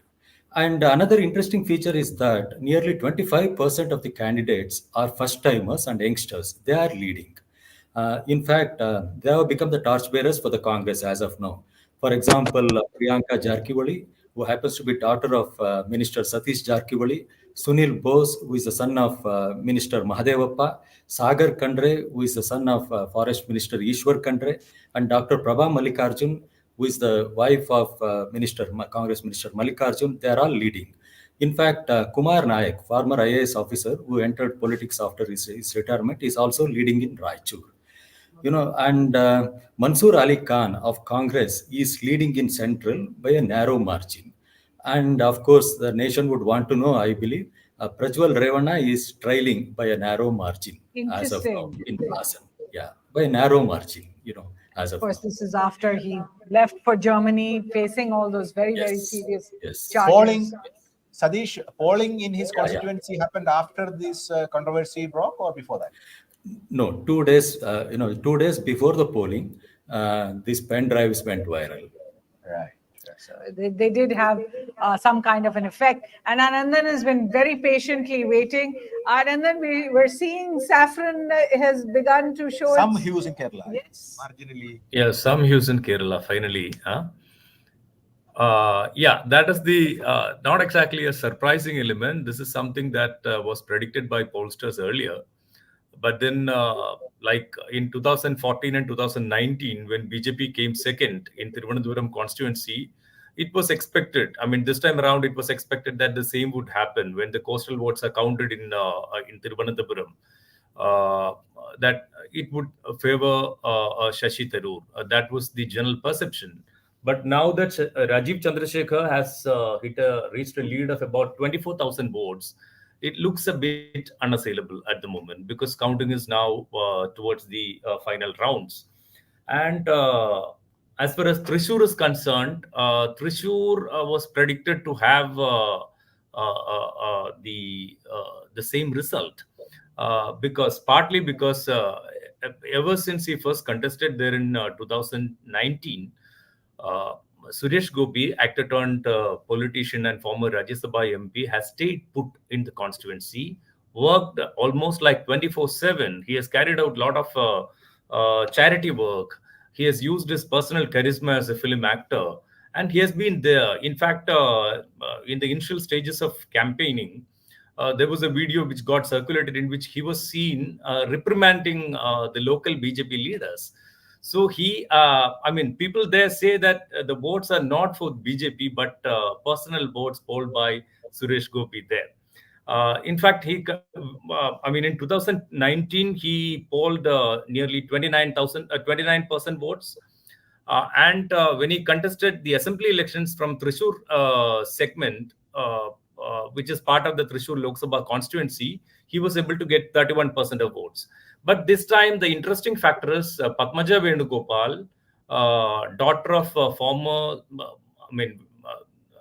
deceased Congress leader K. Karunakaran, joined BJP immediately before the elections. And her brother contested against Suresh Gopi, who is now trailing in the third position. So he has been pushed to the third position in Thrissur. That's a very interesting thing because the battle is now between Suresh Gopi and Sunil Kumar, who is a CPI candidate there. What is the situation in Attingal, where that was also Union Minister? Attingal, it is actually it's a Zizaw kind of situation at the moment, where LDF has been able to get a slender lead of about 2,000 votes, which might change. Yeah. Where Muralidharan is trailing. Muralidharan is in the third position. The fight is between Joy of CPIM and Adur Prakash of Congress, former minister and sitting MP. I'm sorry, you're not audible. I can't hear you. Hello? Hello? Anandan, can you hear us? Yeah. Varghese, yeah, you're audible now. Please. Another crucial seat in Kerala is Alappuzha, where KC Venugopal of the Congress Yeah, is a he candidate. has taken a solid lead. It looks unassailable at the moment. And Shobha Surendran is trailing in the third position. KC Venugopal has taken a formidable lead of about 25 to 30,000 votes. Yeah. I would say Palakkad is also interesting because Krishna Kumar, who fared rather well last time, BJP candidate, he is a remote third at the moment. So, and the Congress's VK Srikandan has a solid lead of about 22,000 votes. And the CPIM Politburo member, Vijay Raghavan, is in the second position. So he has not been able to make much of an impact. He was actually predicted to win there. And Wayanad is another interesting case where BJP state president K. Surendran is a very, very remote third. So Kerala is one state, one southern state where BJP has really made inroads, regardless. Yeah, made its mark. Yeah. Yes. Correct. But Correct. otherwise, it's a clear We are sweep at by the- the UDF. All right. Thanks so much, Anandan. And Thank you. thank you to all Thank our you. reporters who are joining us. We are now about to wrap up the show. So let's just tell you basically what we know. Certainly surprising results, especially if you thought the exit polls were going to be correct. What we do know is that the BJP is leading in about 235 seats. If you look at the whole NDA, it's about 281. This is far lower than had been estimated, certainly by the BJP itself, as well as by those exit polls. The India bloc has crossed the 200 mark, right now 201. And remember, this does not include what the Trinamool Congress in Bengal is getting, which is also 32. So if you're looking at them together, we're seeing the NDA bloc as of now at 281. We're seeing the India bloc plus the Trinamool at 233, actually. So not as much of a gap as anyone had predicted. Are you surprised? Are you surprised? Well, certainly it has to be said that the Indian voter can never be taken for granted. And that brings me to my next point, which is really Uttar Pradesh, where we have seen a big upset for the BJP. They went from 63 and they're now down from 62 in 2019. At present, it is the Samajwadi Party that is leading in 35, the BJP in the other. So about 30 seats is what the BJP has lost in Uttar Pradesh. This was certainly not predicted in any of the polls. Prime Minister Narendra Modi's seat is safe after a brief period in the morning when he was actually trailing for a short while behind the BJP's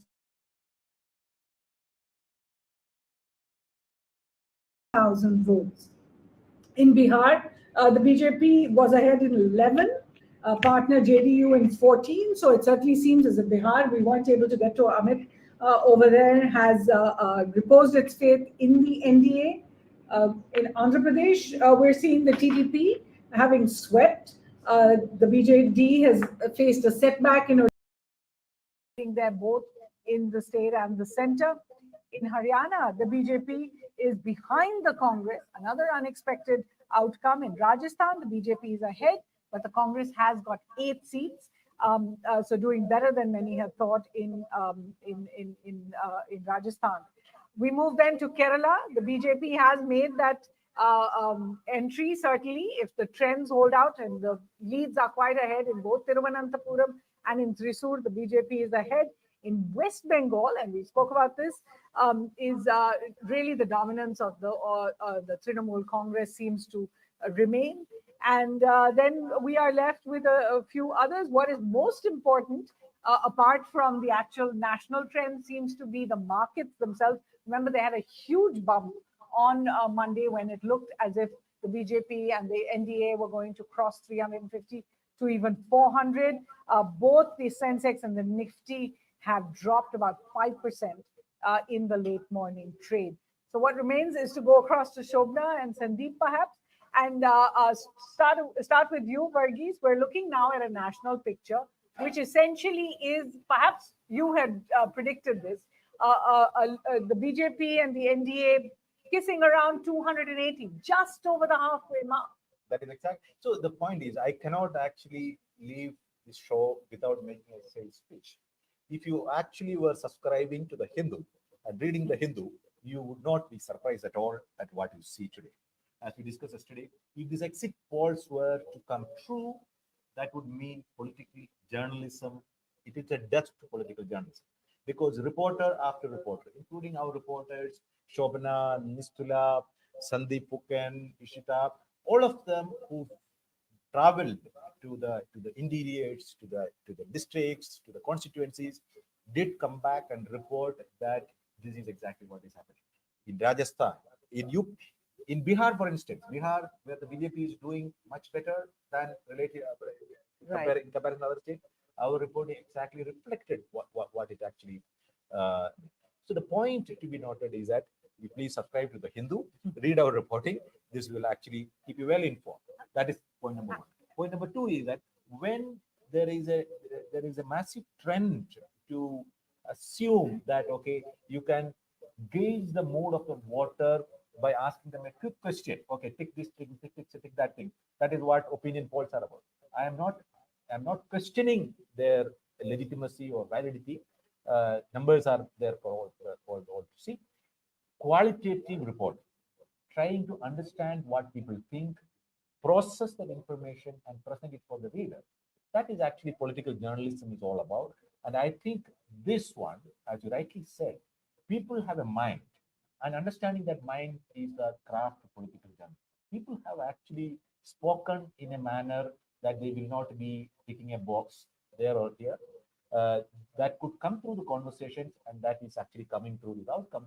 People do actually speak, and they have spoken against a kind of politics that undermine their their wisdom, against a media culture that actually do not give them the credit of their agency and their autonomy and their independence. So those are the takeaways. It's certainly a huge nuance. I want to ask you one more question, which is that it seemed as if Prime Minister Modi was a one-man show on the campaign trail this time. It seemed as if personalities were the big thing, given how Prime Minister Modi really campaigned and how many interviews he gave, how many rallies he attended in this blazing heat. Do you think personality politics has also taken a backseat? And should this result be seen a little bit as a referendum on the Prime Minister himself?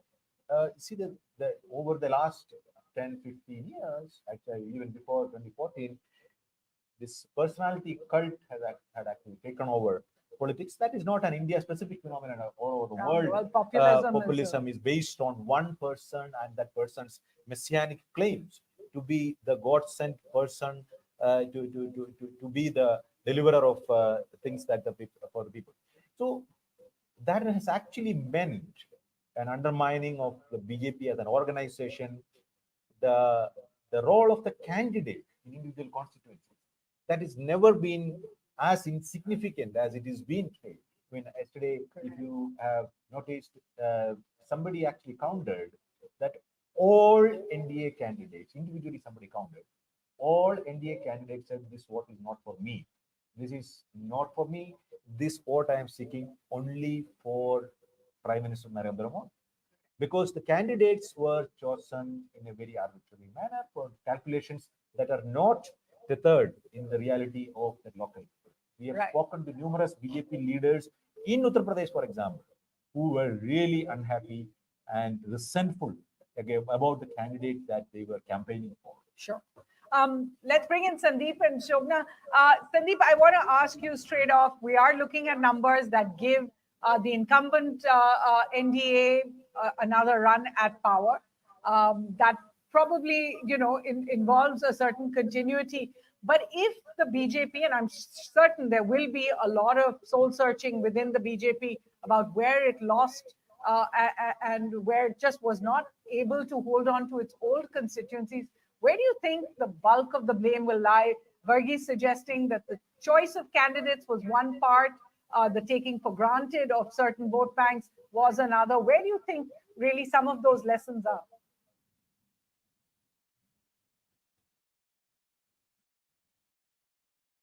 Sandeep, you're on mute. Let's try and get Shobhana in with that question. Yeah. Shobhana, do you have an answer?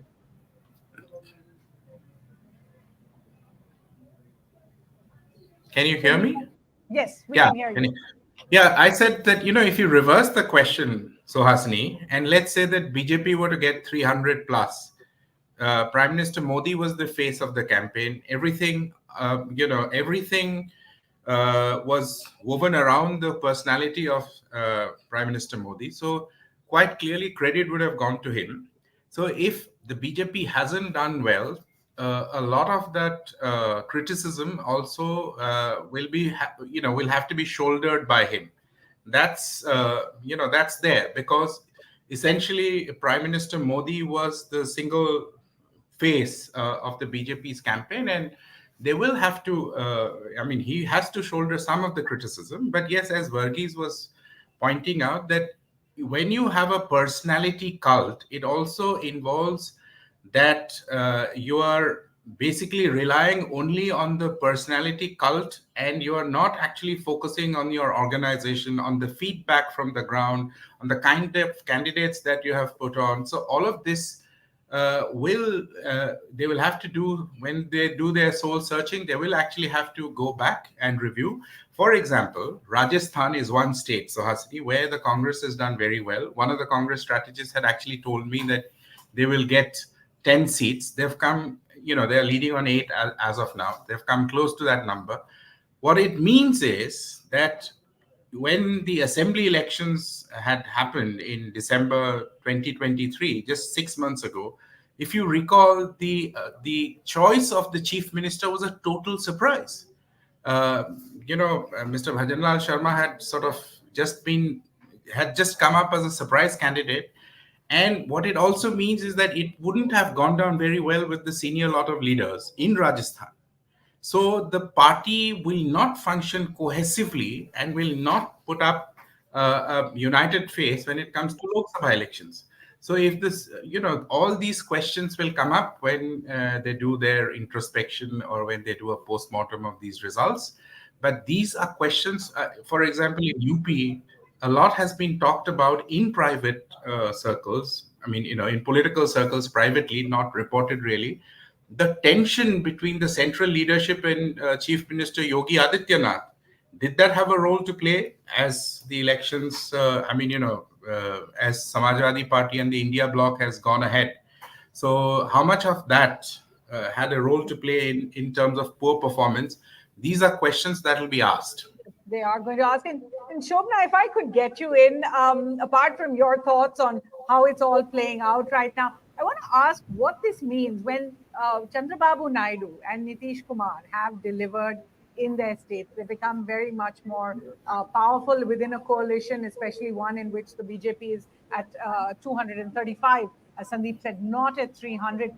Do you see any of the sort of the framework, the relationships at the top changing now in terms of the BJP always being the most dominant force? So it is very interesting. One must always look at the past before one makes a judgment about the present. In 2002, if we were to remember, it was Chandrababu Naidu who first raised the red flag after the Gujarat riots and demanded Prime Minister Narendra Modi's resignation. And in fact, he held a press conference, and it was his words that galvanized rest of the NDA allies to also question then Chief Minister Narendra Modi of Gujarat. The ND with the BJP currently somewhere around 237, 38 mark, the allies will become once more very important. In 2019, we saw that BJP did not give them any space or did not even bother talking to them. And it was only towards the run-up of this election that it started collecting after the formation of India bloc in March 2023, that the BJP also started collecting all its allies and revived the NDA. Everybody had written of Nitish Kumar in this election, but it seems that he has performed better than the BJP in Bihar. So obviously the question is whether Nitish will stay with the NDA, where he wasn't, and you have to also remember during the campaign recently, he had a slip of tongue calling Narendra Modi as the chief minister, referring to Narendra Modi as chief minister. And when he was corrected, he refused to be corrected. When he was pointed out that he made mistakes. So obviously there are signs, and with Nitish Kumar, one can make no guesses. So. it is an interesting. So I think what will it mean to the Congress's strategy going forward, Shobana? How do you think the Congress will? What lessons will the Congress draw from this result? Congress has improved significantly.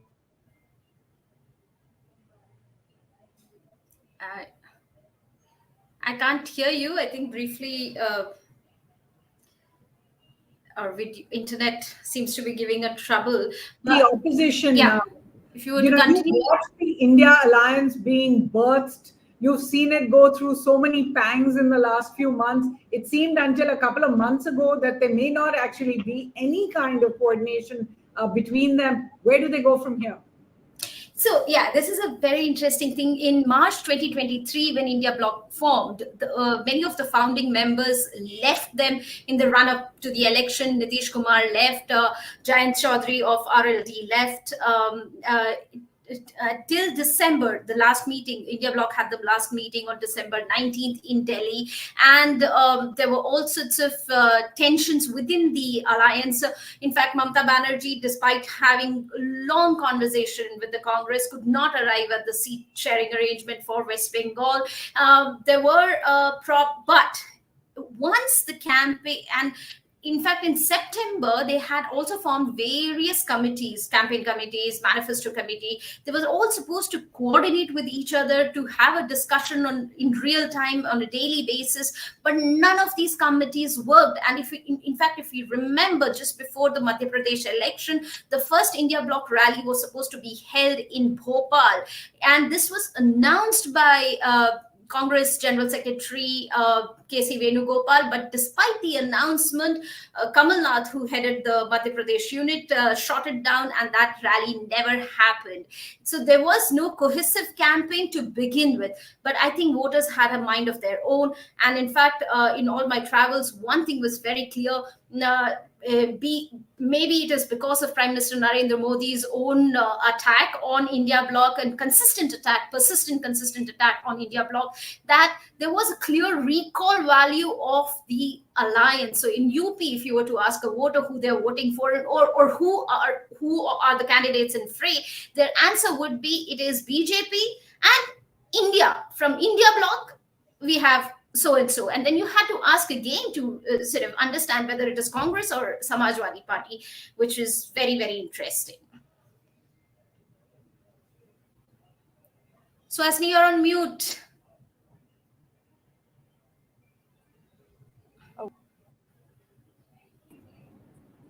If you can hear me.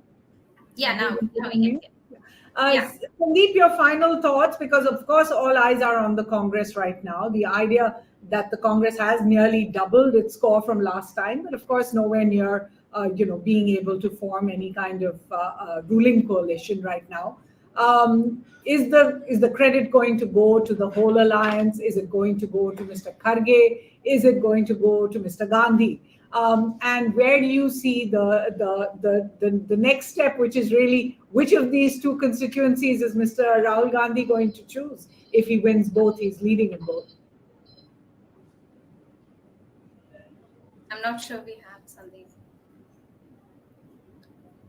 Well, I think let me take that question and wrap this up, because I think the Congress victory particularly will have a lot of claimants, because this is an election that is led by a non-Gandhi president, Mallikarjun Kharge. Under his leadership, the Congress came back to his home state, Karnataka. And the home state of Karnataka, Congress is actually beaten predictions and managed to improve its Lok Sabha tally significantly. National tally, Congress is nearly touching 100 seats. So it is a big score for Kharge. This is a big achievement. I'm talking about the internal dynamics of the Congress. This reinforces Rahul Gandhi's leadership. And there is an entire team around Rahul Gandhi which actually controls the Congress party. General Secretary Organization, K.C. Venugopal, he's managing to hold on to his seat. He went back to electoral politics because he knew that if he were to not do that, his position would be shaken. So he went back to Kerala, fought his constituency and won that thing. So the current apparatus of the Congress party will reinforce its position within the party organization. And the old guard, we completely wiped out. You take the case of Kamal Nath, which Sobhana mentioned, which Mehul mentioned. Kamal Nath, for example, is the last man standing of the old guard of the Congress, and his performance from Madhya Pradesh elections to this election is not merely disastrous; it is actually verging on what is widely considered as a compromise with the BJP. So all that thing is going to play out. The Congress SP alliance in UP has worked really well, so that is going to flourish. Whereas the Congress RJD alliance in Bihar will be coming up for review. There is significant pressure on the Congress party, the leadership, to snap the alliance with RJD. There was already that Congress should go alone. I think Congress will move in that direction. In Maharashtra, Congress is poised to be a very credible challenger for power in state, which will be coming up later this year. So these two state elections, Maharashtra and Haryana, where Congress could actually be making a serious bid for power at the state level, in Haryana by itself, and Maharashtra as part of an alliance, which seems to be doing very well. So this will be the dynamics within the Congress and the larger alliance that the Congress. And of course, the question will be about the leader of the opposition, if that is how it plays out eventually. So many questions still remain. We're all also watching very closely Prime Minister Narendra Modi's own Twitter handle. He hasn't tweeted in the to what clearly must be disappointing results. The BJP and the NDA remain in pole position to form the next government if trends remain the same way. We've still got a couple of hours, at least, of counting still remains. But the NDA at 291, we're seeing the India bloc at 193, plus, of course, about 30 seats coming in from West Bengal. I can say very clearly that on a day of counting, which is often the case. Apart from looking at just where the ruling party, the opposition alliance has been, I think it's safe to say that it is ground reporting, political analysis with experience that has won the day over the exit pollsters for 2024. From the team here at the Hindu, I'm Suhasini Haidar. And Varghese K. Thank you for joining us this morning. And do keep watching the Hindus channel, the Hindus YouTube channel, as well as on the Hindus website.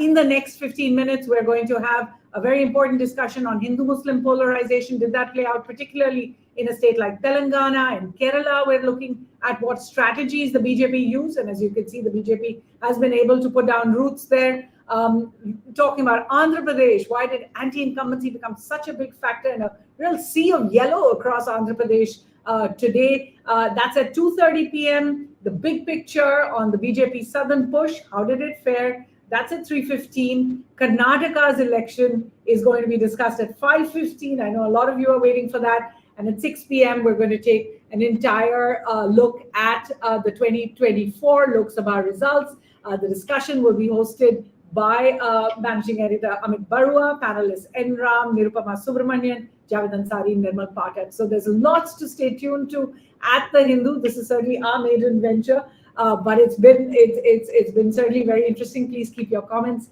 coming in from the entire team here. Also, look out for our the Hindu, the newspaper, the stories tomorrow's edition. Please, yeah. All right.